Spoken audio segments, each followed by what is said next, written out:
You've been asking God to send you the right person. You've been crying out, God, where is my partner? Where is my spouse? And God is saying, I hear you, but I'm more concerned about preparing you than pairing you, because God will not bring the right person into the life of someone who hasn't stepped into the right purpose yet. Let me tell you something that might hurt a little, but it will heal even more.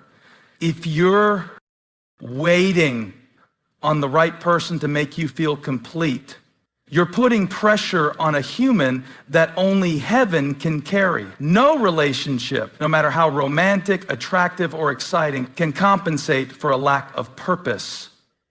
You don't need a partner to make you whole. You need purpose to make you ready. Go back to the garden. Go back to Genesis. Before Eve ever showed up, Adam had an assignment. He had a garden, he had a job, he had a relationship with God. God didn't say it is not good for man to be alone until Adam was already in motion. Hear me, God didn't make Adam and Eve at the same time. He made purpose before he made the person. That means if you're still waiting, it's not because God forgot, it's because God is faithful. It's because he's more committed to your future than your feelings. He won't let you skip the assignment and jump into attachment.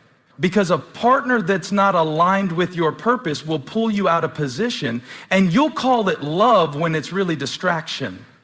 See, God will often hide the person until you're walking in the purpose.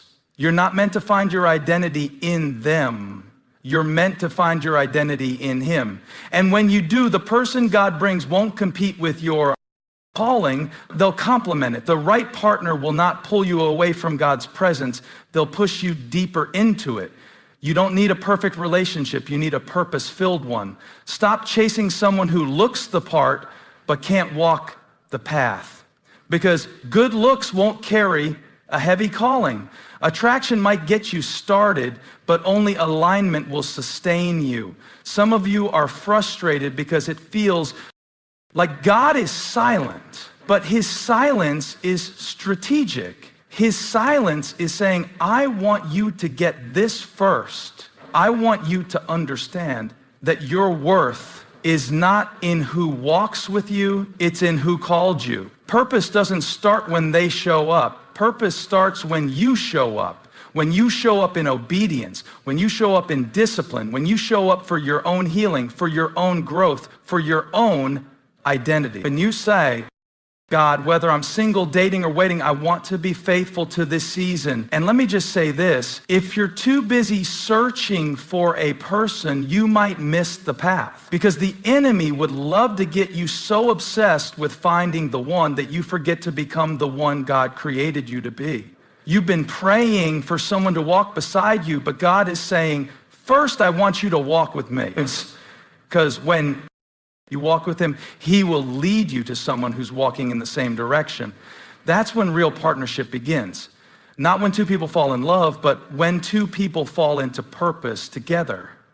That's why purpose before person isn't just a catchy phrase, it's a kingdom principle. It means you trust that God's timing is not just about when, it's about why. He won't send someone into your life just to fill a void. He'll send them to multiply the mission. So if you're still single, still waiting, still wondering when it will happen, don't despise this moment. Don't waste this season, because your single season is not a sentence, it's a setup. And the sooner you say yes to God's purpose, the clearer your path to the right person will become. God is not delaying your relationship, he's developing your purpose. And when the purpose is ready, person will appear, not to complete you, not to rescue you, but to run with you. Let God write the story. Because when you trust him with the purpose, he'll take care of the person. We keep asking God for alignment, but we don't want to talk about preparation. We want the blessing, but we don't want the burden that builds the blessing.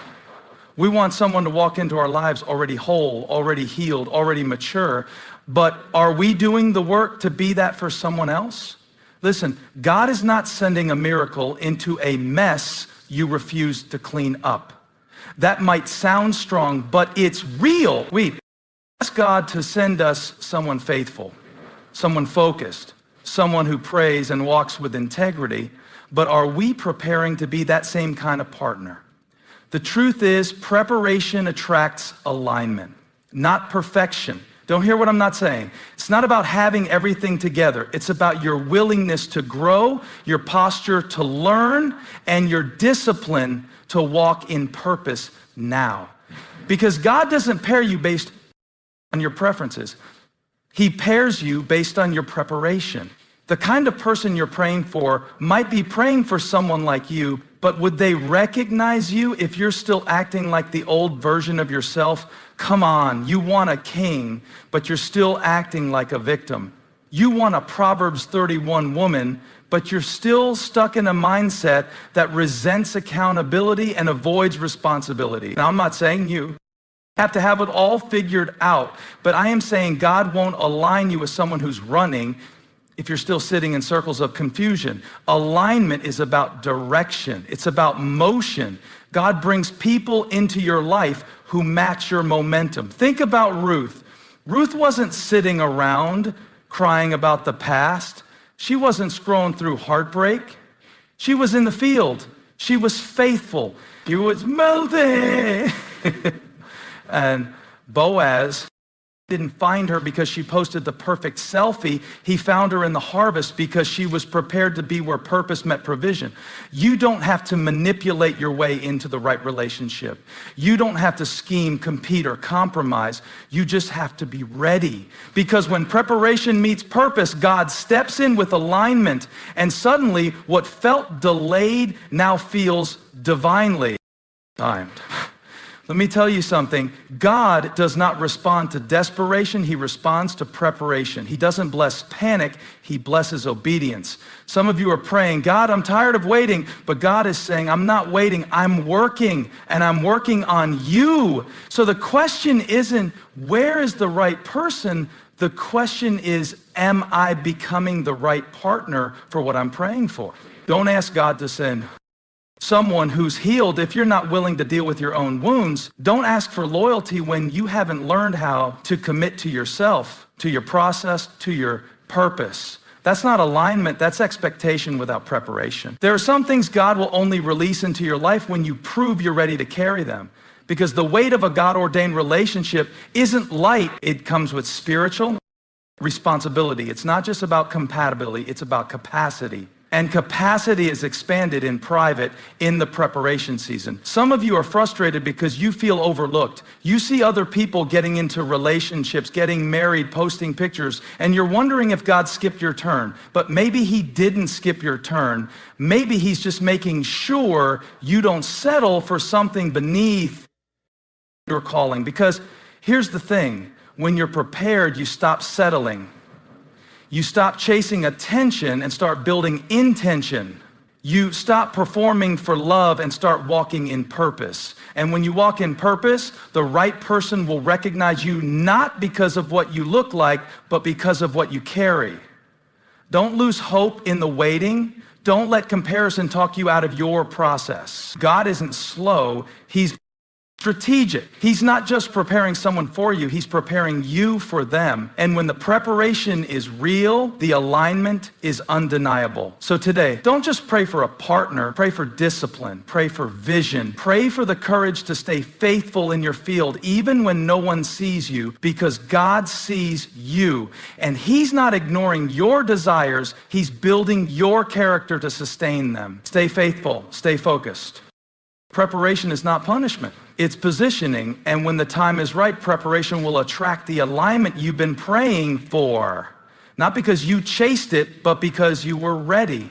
We live in a world that's obsessed with chemistry. We hear people say things like, we just clicked, or the vibe was right, as though that's the defining factor for a relationship. And don't get me wrong, chemistry has its place. It's important to feel a connection. But if chemistry is all you're going on, you're setting yourself up for a serious fall.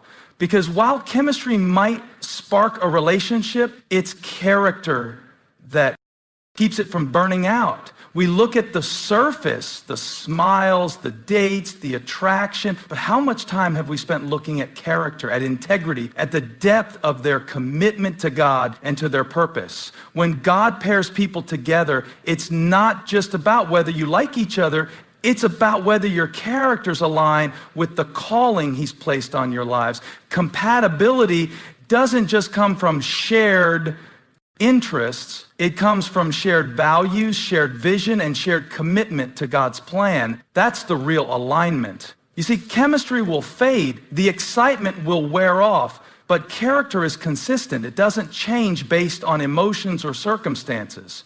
Character is what gets you through the tough times.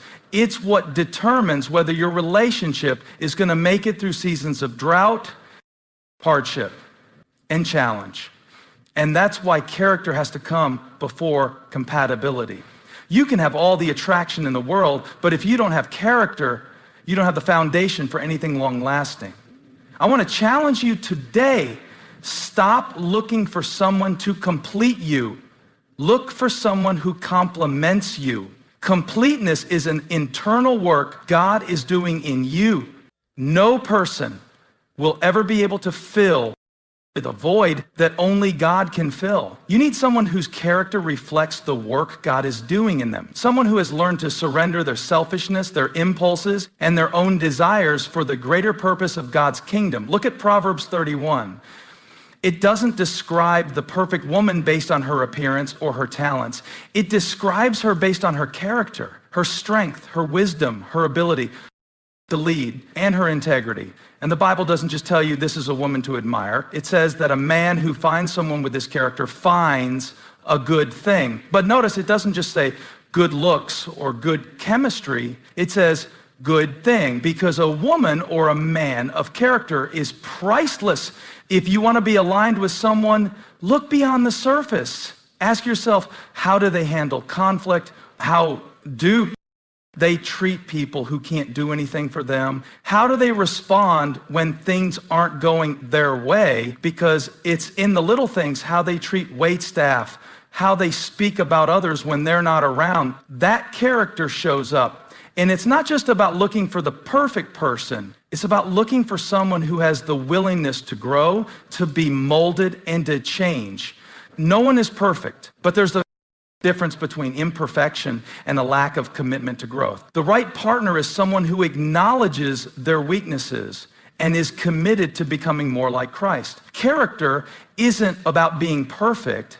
It's about being willing to improve. Think about the Apostle Paul and his letters to the early church. He didn't just give them a list of do's and don'ts. He challenged their hearts. He encouraged them to grow in love, in patience, in kindness. And if you want to know if you're compatible with someone long term, you need to ask, are they growing in the same direction? Are they growing in godliness? Because that's what's going to keep your relationship from getting off track when the world around you is shaking. So, what happens when two people with solid, Christ-centered character come together? They begin to complement each other in ways that make them stronger. The weaknesses in one are covered by the strengths of the other. Where one person falls short, the other person can step in and offer support, encouragement, and love. Together, they create a partnership that moves forward in purpose. But here's the thing, you can't attract someone who is committed to godly character if you're not actively working on your own. If you're not growing, if you're not committed to becoming the person God has called you to be, you won't attract the right partner. God will often match you with someone who mirrors where you're at in your spiritual walk. So if you want to see your relationship grow, you've got to grow yourself first. Attraction fades, chemistry can be broken, but character is the glue that holds things together. When both people are growing in their character, they're building something that can stand the test of time. That's where real compatibility is found, not in a shared love of the same TV show or the same hobbies, but in a shared commitment to becoming more like Christ and following his call together. So stop looking for someone who makes your heart race. Start looking for someone who challenges you to grow, who encourages you to step into God's calling, and who's committed to loving you with the same love that Christ shows us. Real compatibility comes from the foundation of character, and that's what makes relationships last. When your time will come, but God's delay is not his denial. Just because it's delayed doesn't mean it's not divinely timed. What you see as a setback, God is using as a setup. You see, there's a reason why God doesn't rush things. It's because he's not just preparing the blessing, he's preparing you to carry the blessing.